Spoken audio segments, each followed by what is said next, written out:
며칠 전에 그런 상담이 있었는데요.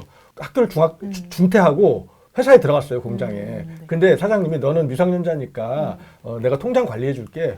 그거 통장이랑 비밀번호랑 이런 걸 다 가져가서 월급 줬는데 내 통장 그래놓고 그 월급을 넣었다 뺐다 하는 거예요. 그래서 너가 내가 기술 가르쳐 주고 있잖아. 그렇게 오랫동안 일을 한 거죠. 제일 첫 번째 계약서를 정확히 쓰자. 근로 계약서 5글자가 아닌 계약서에는 절대 사인하지 마셔라. 근데 이런 것들을 학교에서 아무도 안 가르쳐 주니까 성인 돼서 학교 졸업하고 직장 나가면 그게 무슨 계약서인지 모르고 사인하는 거예요. 그럼 그게 보면 다 프리랜서 계약서, 그다음 무슨 엄청난 위약금이 막 붙어있는 계약서예요. 적어도 고등학교 1, 2, 3학년에 노동교육을 의무화해서 계약서 쓰는 법부터 임금 받는 법, 무사히 퇴사하는 법까지, 네, 입사해서 퇴사까지 노동자의 권리를 가르쳐야 이 노동자들이 그래야 분쟁도 줄어든다.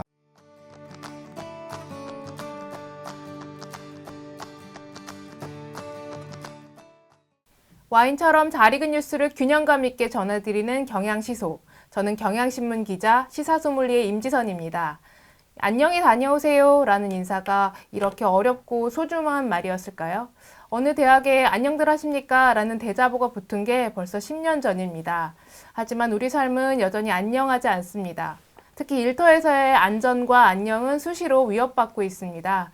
오늘은 임종림 민주노총 SPC 지회장님과 그리고 박점규 직장갑질 119 운영위원이 함께 나오셨습니다.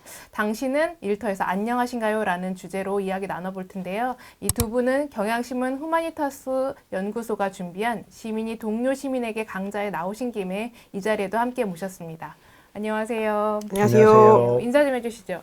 네, 저는 직장갑질 119 박점규 운영위원입니다. 반갑습니다. 반갑습니다. 안녕하세요. 네, 안녕하세요. 저는 민주노총 화학섬유식품산업노조 파리바게뜨 지회 지회장 임종린입니다. 반갑습니다. 안녕하세요. 오늘 나와주셔서 너무 감사드립니다. 안녕하세요라고 인사를 드렸지만 이게 오늘 이야기 나눌 주제가 당신의 일터는 안녕하신가요? 라는데 이 정말 이 안녕히 다녀오세요라는 말이 의례적인 말이 아니라 진짜 소중한 말이라는 생각이 다시 한번 드는데 임 위원장께 먼저 질문 드릴게요. 그 SPC에서 지난 8월에 성남 공장에서 이제 끼임 사망 사고가 발생을 했잖아요.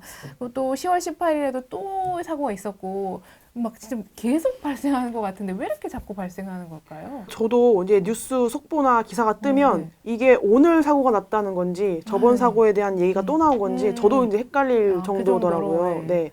작년에 SPL에서 산재 사망 사고가 나고 그래서 SPC에서 1,000억을 들여가지고 환경을 개선하겠다 했는데 사실 그 이후에 회사는 돈을 계속 들이고 있다고는 하는데 저희 노동조합도 그렇고 현장에 있는 노동자들도 그렇고 실제로 그 1,000억이 어떻게 쓰였는지 알 수가 없거든요. 쓰이고 있긴 있는 건가요? 그렇다고는 주장을 하니까 썼나 보다 하는데 저희는 알 수가 없는 거예요. 그 환경을 바꾸는 과정에서도 노동자들의 의견은 들어보지도 않고 무시하고 그런 식으로 어딘간 돈을 썼다고 하니 썼나 보다 하는 이제 그런 환경이다 보니까 이런 현장에서의 사고는 바뀐 게 없이 계속해서 나는 것 같아요. 지난해 그 반죽기 사망 사고가 났을 때 시민들이 굉장히 많이 분노를 했고 그때 이제 불매 운동까지도 있었었는데 그때 대리점주들이 회사 측에 메시지도 좀 냈었잖아요. 불매 운동은 좀 실질적으로 일하시는 분들 입장에서 봤을 때는 어떻게 좀 보시나요? 저희가 항상 어디 가서 얘기를 하는 게 노동조합에서는 불매하자라고 얘기한 적이 없다.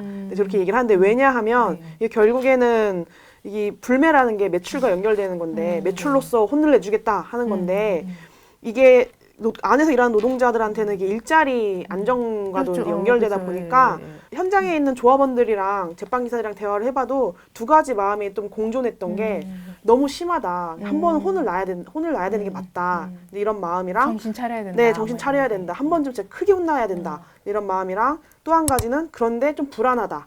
실제로 저희 내부에서는 아직 크게 뭐 알려지진 않았지만 그 가맹점주들이 매출 하락에 대해서 이제 제빵기사 고용을 포기하겠다. 그렇게 해서 제빵기사 고용을 포기한 그런 점포들이 점점 늘어나고 있어서 실제적으로 좀 일자리에 대한 불안감이 네, 조금 계속 점점 커지는 그런 상황이긴 합니다. 근데 가맹점주가 제빵사를 고용을 해제하면은 거기 매장은 어떻게 운영돼요? 두 가지 방법인데 하나는 이제 가맹점주가 직접 배워서 하겠다 이제 하는 거랑 또 한 가지는 예전에 기술이 있는 근데 하지만 이제 회사를 퇴사한 이제 기사들을 직접 데리고 가서 이거야말로 어떻게 보면 직접 고용하겠다. 내가 가맹점주가 직접 다른 고용하겠다. 네, 뭐 이런 식으로 지금 운영을 하는데 노동조합에서 봤을 때는 이게 결론적으로는 브랜드를 가치를 좀 떨어뜨리는 일 아닌가 저희는 그렇게 생각합니다. 박 의원님께 좀 여쭤보고 싶은데 이 일터에서 안녕하게 일할 권리가 되게 중요한데요. 뭐 되게 질문 자체가 좀 힘이 없는데 우리 일터는 좀 안녕할까요? 저때 말씀하신 10년 전에 안녕들 하십니까라는 뭐 네, 어떤 예, 대학생의 대자보요. 대자보가 아마 지금 우리 일터에 붙어야 될 게 아닌가 이런 생각이 드는데요. 임종린 지장님 말씀하신 것처럼 그런 산재 사망 사고도 굉장히 많지만 직장 내 괴롭힘으로 인한 자살 사망 사고 이것도 정말 많습니다. 자살 사건까지. 2021년도에 예. 158명의 그러니까 직장에서 자살하신 분의 유족들이 네. 근로복지공단에 산재 신청을 하셨어요. 작년에는 97명이 산재 신청. 네네네. 네. 승인된 거는 뭐 그거보단 떨어지는데 네. 어쨌든 직장에서 일하다가 네. 그냥 갑자기 쓰러져서 돌아가신 게 아니라 본인이 이렇게 뭐 목을 맸든 뛰어내 이런 어쨌든 자살을 하신 분이 거의 100명 안팎이고 근데 여기 숫자에는 뭐가 빠져 있냐면 공무원, 사립학교 교원, 어선원 이런 분들 빠져 있습니다. 여기 왜냐면 보험이 다르니까. 네, 공무원 연금공단 이런 데다 이제 네. 신청하는 거니까 그분들까지 합치면 훨씬 더. 넘고요. 여기에 또 뭐가 빠졌냐면 군인이 빠져 있습니다. 군인은 군인연금보험에 가입해 있으니까 네. 군인은 또 매년 자살하는 군인이 또 다른 100명이 수치죠. 넘습니다. 네. 이런 정도니까 우리 사회에서 직장에서 과로나 스트레스나 괴롭힘으로 목숨을 끊어서 집으로 돌아가지 못하는 네. 사람들이 1년에 거의 200명 안팎으로 많다라는 사실이 가장 충격적인 일입니다. 생각보다 굉장히 많네요. 그 직장 내 괴롭힘 금지법이 있잖아요. 있기는 있는데 이게 지금 한 시행 4년 차에 접어들었는데 이 성과도 있겠지만 현장에서 느끼는 좀 한계 같은 게 좀 어떤 게 있을까요? 그래도 성과 먼저 말씀드리는 네. 게 좋을 것 같은데 사실 이 법 처음 시행된 게 2019년 7월인데요. 저희가 2019년 6월에 설문조사를 했었어요. 직장인 1000명을 대상으로. 그랬더니 당시 직장 내 괴롭힘 경험이 있냐 했더니 한 45% 정도 나왔습니다. 지금 이제 4년 좀 굉장히 많네요. 많죠. 2명 중 1명꼴로 그러게요. 나는 예. 직장 내 괴롭힘 당하고 있다 이렇게 응답을 했으니까요. 지금 4년 지나서 바로 지난달 지난달에 저희가 또 한번 더 조사를 설문조사. 했는데요. 36% 정도 나왔습니다. 한 10% 줄긴 남짓 줄어들었네요. 줄어들었으니까 그래도 좋아지고 있는 것은 맞습니다. 법이 시행되고 나고 또 갑질 문제가 사회적으로 이슈가 네. 되니까 사실 조심하고 있는 건 맞는 거죠. 네.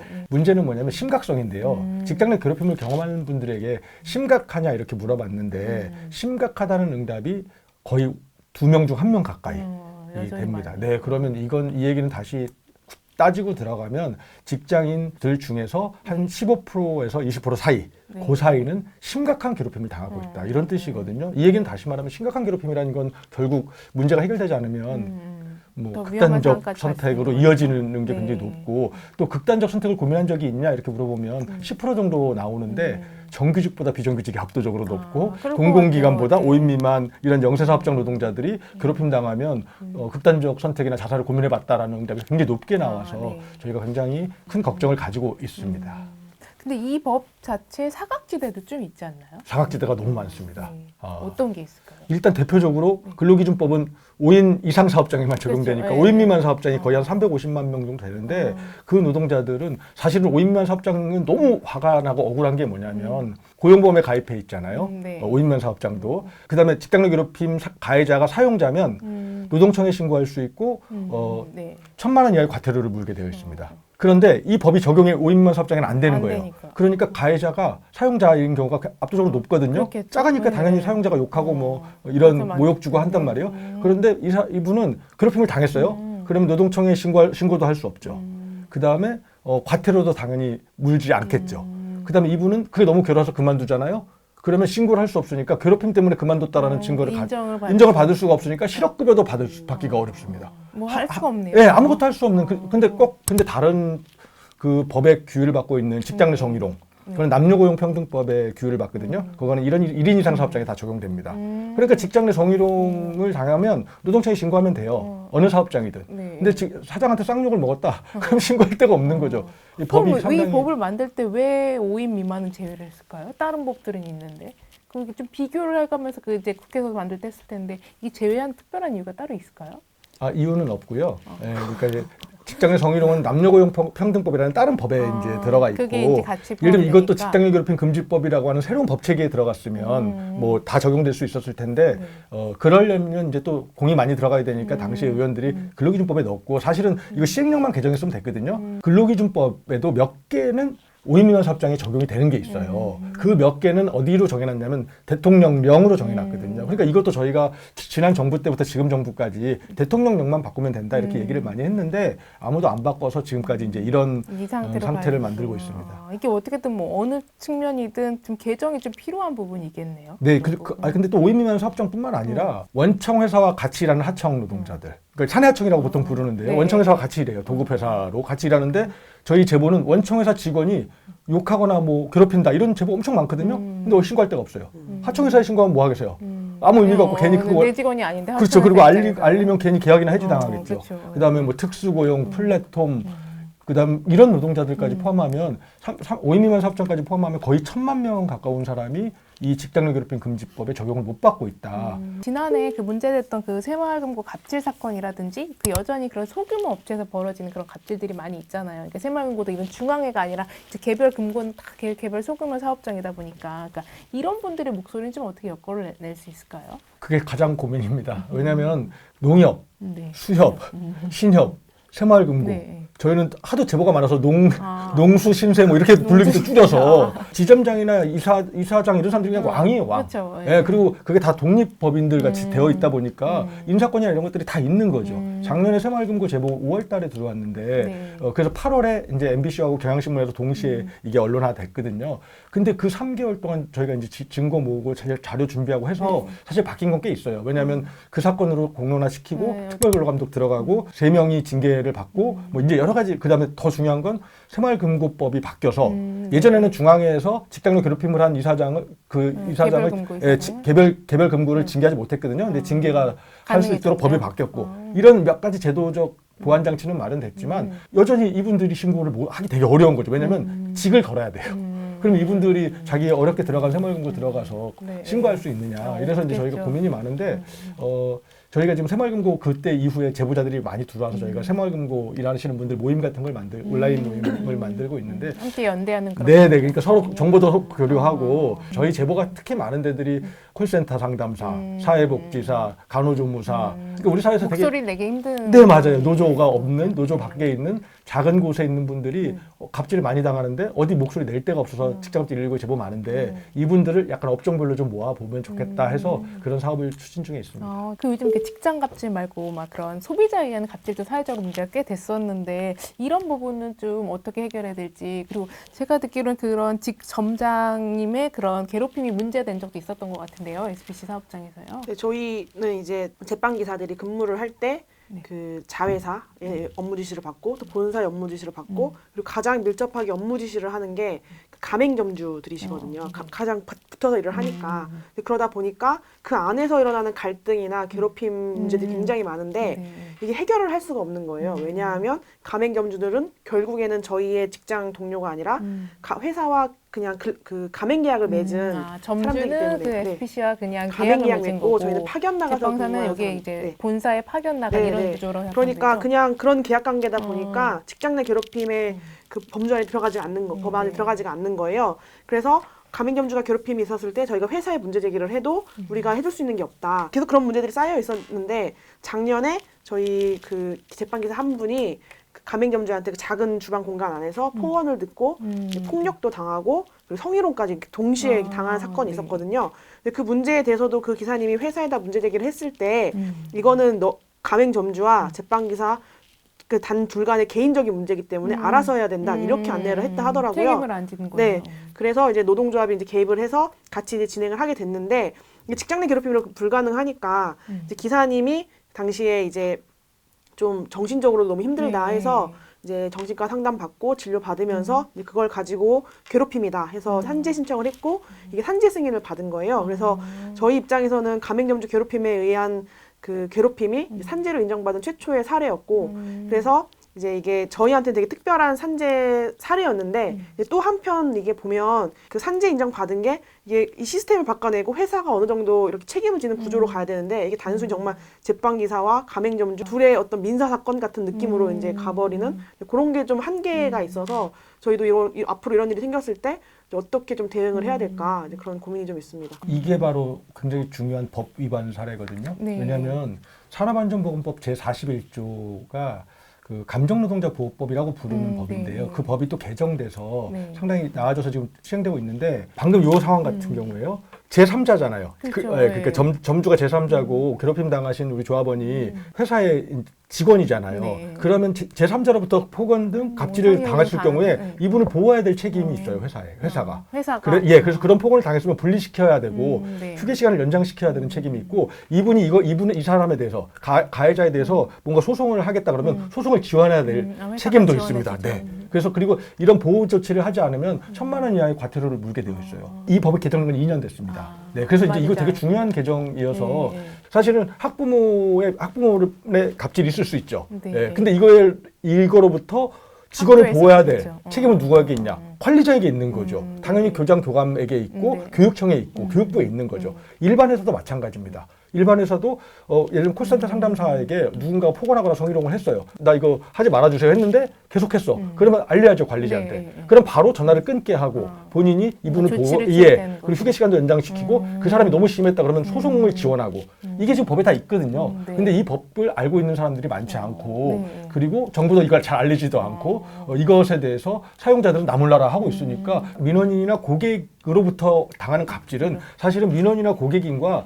노동자와의 갈등의 문제일 수도 있거든요. 누가 힘이 더 압도적으로 위에 있지는 않단 말이죠. 그렇죠. 예. 원청과 하청 이런 관계는 아니잖아요. 그랬을 때 책임이 누구에게 있냐? 회사에게 있다는 것을 산업안전보건법은 명확히 하고 있거든요. 근데 그 회사의 책임을 안 하고 있어요. 과태료 처분할 수 있는데 행정당국이 그냥 방치하고 안 하고 있는 거죠. 있고. 그러면서 민원인의 갑질로부터 목숨을 끊는 이런 불상사가 굉장히 많이 벌어지고 있는 것 같습니다. 그런데 그런 노동법에 대해서 굉장히 잘 모르고 그 교육도 사실 실제적으로 이루어지지 않는 것 같은데 그런 노동 분야에 대해서 좀 어떻게 교육이 이루어져야 될 것 같다고 보시는지. 저는 정말 노동교육 후진국 중에 후진국이 후진국에도 안 될 것 같습니다. 네, 후진국의 후진국이다. 이게 네. 며칠 전에 그런 상담이 있었는데요. 학교를 중퇴하고 회사에 들어갔어요, 공장에. 네. 근데 사장님이 너는 미성년자니까 내가 통장 관리해 줄게. 그리고 통장이랑 비밀번호랑 이런 걸 다 가져가서 월급 줬는데 내 통장 그래놓고 그 월급을 넣었다 뺐다 하는 거예요. 그래서 너가 내가 기술 가르쳐 주고 있잖아. 그렇게 근데 약간 오랫동안 일을 한 거죠. 어떻게 그럴 수 있지 싶은데. 아니 이게 지금 언제적 얘기야? 지금 80년대, 쌍팔년대 얘기도 아니고 이게 무슨 영화에 말이- 나오는 얘기 네. 같은데. 근데 이런 제보가 얼마나 많냐면 저희는 이제 청소년 노동인권 이런 교육 나가면 특히 이제 뭐 특성화고등학교 같은데 네. 분들에게 뭐라고 얘기하냐면 제일 첫 번째 계약서를 정확히 쓰자. 근로 계약서 5글자가 아닌 계약서에는 절대 사인하지 마셔라. 근데 이런 것들을 학교에서 아무도 안 가르쳐 주니까 성인 돼서 학교 졸업하고 직장 나가면 그게 무슨 계약서인지 모르고 사인하는 거예요. 그럼 그게 보면 다 프리랜서 계약서, 그다음 무슨 엄청난 위약금이 막 붙어 있는 계약서예요. 아니, 예를 들면 파리바게트 그분들도 처음에 여기 파리바게트 일하는 줄 알았지 그 도급사랑 일하는 줄 모르고 이제 사인을 일단 하는 거죠. 그리고는 일할 데가 여기밖에 없으니까 일단. 근데 그게 다 이런 식으로 불법 계약서거나 아니면 사기 계약서거나 이런 게 엄청나게 많습니다. 저는 노동 교육을 한다는 것은 뭐 공정 채용 정부가 맨날 떠드는데 그걸 하기 위해서라도 일자리로 나가는 최소한 고등학교 1, 2, 3학년은 중학교, 초등학교 때부터 가르쳐야 되지만 적어도 고등학교 1, 2, 3학년은 노동교육을 의무화해서 계약서 쓰는 법부터 임금 받는 법, 무사히 퇴사하는 법까지 네, 입사해서 퇴사까지 노동자의 권리를 가르쳐야 이 노동자들이 그래야 분쟁도 줄어든다 이렇게 그렇죠. 생각합니다. 네. 결과적으로 사회적 비용도 줄어드는 건데 지회장님께서는 처음부터 노조하진 않으셨을 거 아니에요. 그렇죠. 이 오기에 처음에 어떻게 관심을 갖게 되셨는지 어떻게 노동교육이 필요하다고 느끼셨을 것 같은데 그 얘기 좀 해주세요. 저도 현장에서 10년째 근무하다가 이 노동조합 설립으로 연결된 건데 제가 현장에서 이제 제빵기사 일을 하고 있었는데 네. 제빵기사로 일을 하면서도 부당한 일이 생겼을 때 그냥 살면서 상식적으로 이거 좀 이상한데 이런 일들이 있잖아요. 이런 일들이 있어도 이게 왜 이상한지를 설명조차 할 수가 없는 거예요. 왜냐면 모르니까 그냥 뭐 원래 이런 보다. 거지 먹고 살려면 원래 이런 거야 그냥 그 정도로만 얘기를 하고 지내다가 개인적으로 그냥 회사에서 뭔가 화가 나는 일이 있어가지고 네. 너무 화가 나서 그때 고용노동부에다 전화해서 이게 맞냐 이제 이런 상담도 했는데 그때 당시 고용노동부는 뭐라고 답변했냐면 회사랑 이런 일이 있군요. 회사랑 잘 대화해 보세요. 이 정도 안내만 받았거든요. 공감만 해주는 거예요? 공감은 해줬네요. 그냥 대화?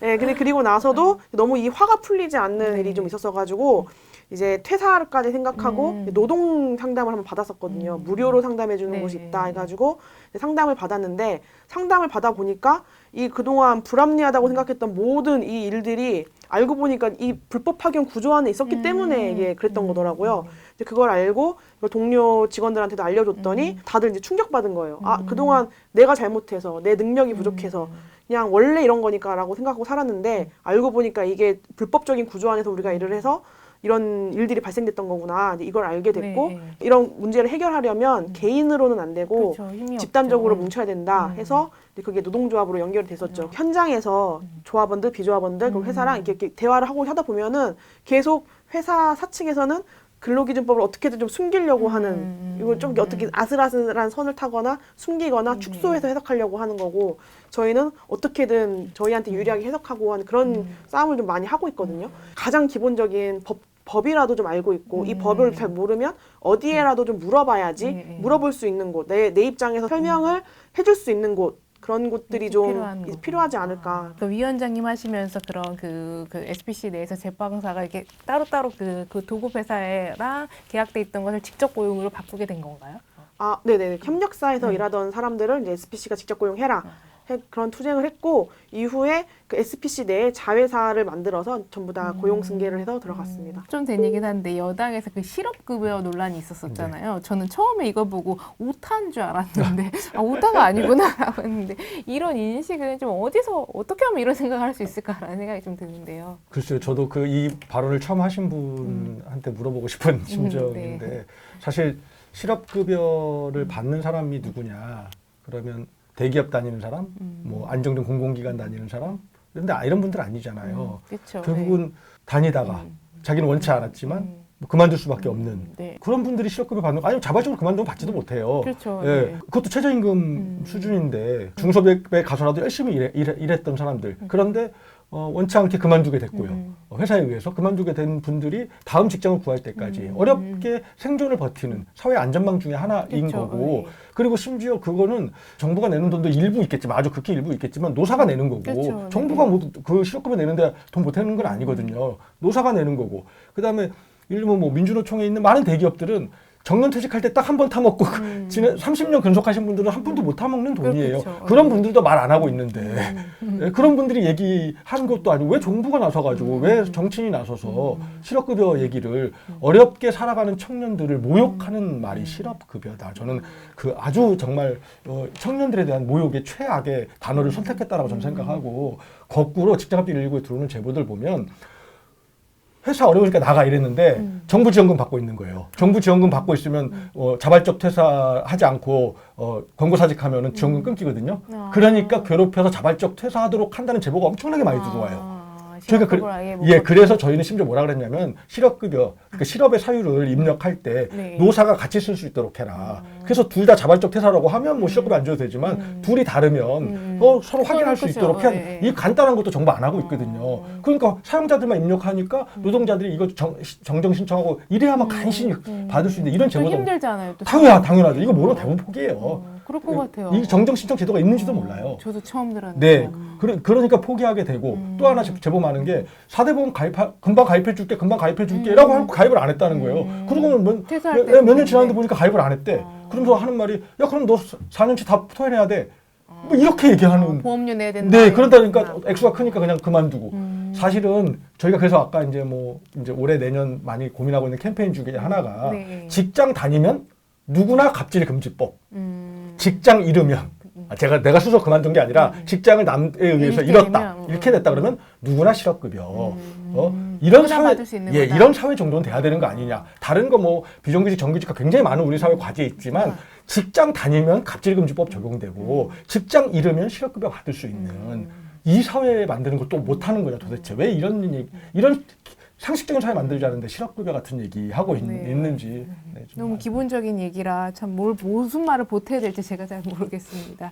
그 우리 일터가 좀 더 안정적이 되려면 좀 어떤 것들이 그래도 이거 하나만 좀 바뀌었으면 좋겠다 이런 싶은 것들 혹시 있으실까요? 저는 어쨌든 노동조합을 하고 있는 입장이니까 노동조합 하는 게 당연한 그런 좀 분위기, 환경이 좀 됐으면 좋겠습니다. 요즘 노조 혐오가 너무 심해가지고 가입되어 있는 조합원들도 그런 기사들 보면 상처를 많이 그렇죠. 받거든요. 그리고 네. 동료가일 네, 거 아니에요, 동료도 있고, 사람인데. 네. 그냥 댓글만 봐도 상처를 엄청 아, 울지 마셔야 받으시더라고요. 될것 네, 같은데. 그래서 이제 노동조합 좀 하는 게 너무 당연한 그런 좀 환경이 됐으면 좋겠습니다. 아, 네. 되게 웃으면서 말씀하셨지만 너무 씁쓸한 이야기인데요.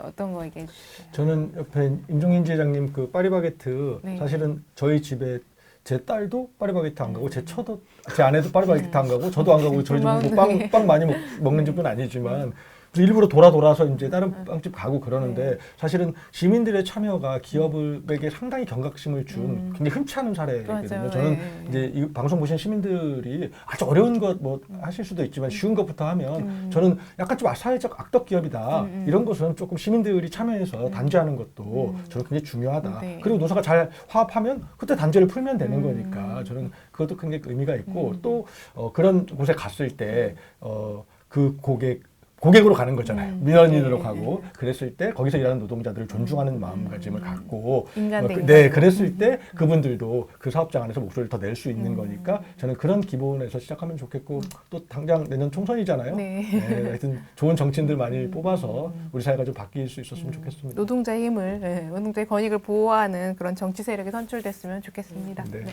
오늘 말씀 너무 감사드립니다. 예, 감사합니다. 고맙습니다.